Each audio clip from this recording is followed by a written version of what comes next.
Eh, ya. Halo, saya Leonardo. Saya akan mempresentasikan perancangan bisnis e-commerce yang saya buat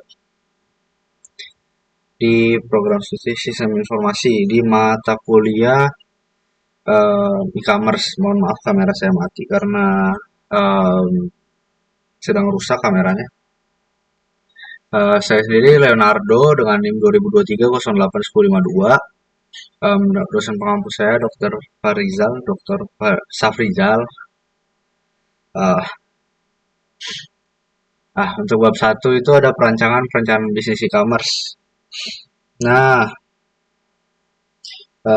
saya itu merancang bisnis bernama e-commerce Indonesia.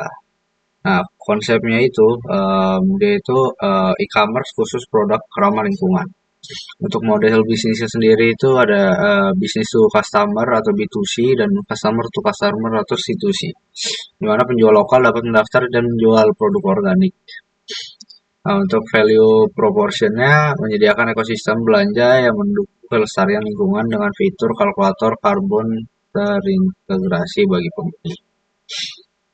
Oke, nah dari aspek aspek teknologi, platform ini tuh menggunakan Next.js dan PostgreSQL ya, berbasis cloud. Nah, untuk pemasaran kami fokus pada SEO organik ya, search engine optimization organik gitu. Optimasi performa halaman dan kata kunci spesifik seperti produk ramah lingkungan Jakarta agar muncul di halaman pertama Google secara organik. Tuh, nah, untuk pemasaran media sosial, eh, kami memanfaatkan konten video pendek di TikTok, Instagram. Jadi fokusnya tuh di ads itu ya. Jadi edukasi gaya hidup berkelanjutan guna menarik audiens generasi muda karena kan anak muda yang sekarang siapa sih yang nggak main TikTok kan. Nah, untuk program loyalitas dinamis menerapkan sistem poin atau hadiah, poin reward ya, rewards point gitu, yang bisa ditukarkan menjadi voucher belanja atau didonasikan untuk penanaman pohon guna meningkatkan angka pembelian berulang. Nah, terus ada lagi lanjut aspek sistem pembayaran. Jadi gimana sih nanti kalau mau bayar gitu. Nah, kami itu menggunakan integrasi gateway atau payment gateway itu menggunakan pihak ketiga. Jadi kayak Mitrans untuk buat QR segala macam. Nah, jadi dia aman dan otomatis gitu tentunya. Nah, terus juga kami menyediakan opsi virtual account dari berbagai bank. Ya, GoPay, OVO, Dana, atau ya kita juga nyediain QRIS kayak yang saya bilang tadi. Untuk aspek logistik dan manajemen rantai pasok, kalkulasi ongkos kirim otomatis. Nah, mana sih ongkos kirimnya? Nah, sistem diintegrasikan dengan API pihak ketiga seperti Raja Ongkir untuk mendeteksi lokasi geografis secara real time dan menghitung biaya kirim secara akurat berdasarkan nomor barang. Nah, kemitraan. Kami juga bekerja sama dengan penyedia logistik JNT, JNE, Si Cepat untuk pengiriman reguler serta layanan ya ojek daring untuk opsi pengiriman instan. Nah, lanjut di sini tuh ada evaluasi dan perbandingan aplikasi gitu. Nah, Tokopedia versus Amazon gitu. Untuk regulasi hukumnya sendiri, untuk Tokopedia itu e-commerce domestik dan Amazon itu luar negeri ya, global. Nah, untuk regulasi hukumnya, untuk Tokopedia sendiri dia tuh tunduk penuh pada hukum Indonesia termasuk UU ITE, UU Perlindungan Konsumen, pajak, sedangkan Amazon tunduk pada regulasi lintas negara, aturan ketat FTC di Amerika Serikat, serta kepatuhan privasi data Uni Eropa.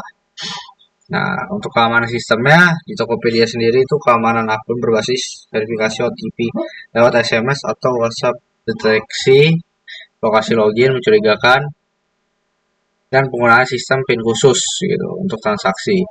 Untuk Amazonnya memiliki infrastruktur keamanan tingkat tinggi berbasis AWS atau Amazon Web Service deteksi kecurangan atau fraud ya berbasis machine learning untuk memantau aktivitas transaksi tidak wajar. Nah, untuk etika bisnisnya, Tokopedia itu berfokus pada lingkungan dan pemberdayaan UMKM lokal melalui kampanye berkala, melakukan moderasi konten yang ketat terhadap penjualan barang ilegal atau tiruan di pasar domestik. Untuk Amazon sendiri menghadapi pengawasan etika terkait persaingan usaha dengan penjual pihak ketiga, serta standarisasi hak-hak pekerja di pusat pemenuhan logistik mereka. Nah, untuk pengalaman pengguna atau UX, ya bisa kita bilang UX. Nah, untuk Tokopedia sendiri itu antarmuka dinamis dan interaktif dengan banyak ornamen promosi, live shopping, serta fitur gamifikasi untuk memicu ketertarikan belanja masyarakat Indonesia. Untuk Amazon sendiri, dia lebih mengusung desain antarmuka minimalis, berorientasi pada fungsionalitas, kecepatan pencarian, dan kepraktisan proses transaksi lewat fitur paten legendaris mereka, one click ordering. Nah, untuk pengembangan sistem e-commerce berkelanjutan, nah ini skala basis datanya itu struktur tabel dalam pemodelan data dirancang ternormalisasi guna menghindari redundansi sekaligus mendukung teknik database sharding untuk mengantisipasi lonjakan trafik masif pada saat ajang promosi hari belanja online nasional. Nah, untuk implementasi teknologi masa depan, mungkin rencana integrasi algoritma machine learning untuk mempersonalisasi rekomendasi produk berdasarkan riwayat pencarian unik tiap pengguna gitu. Jadi ya apa yang sudah sering kita cari keluar itu gitu. Serta pemanfaatan AI chatbot guna menangani keluhan pelanggan secara otomatis selama 24 jam penuh tanpa henti. Sekian dari saya, terima kasih.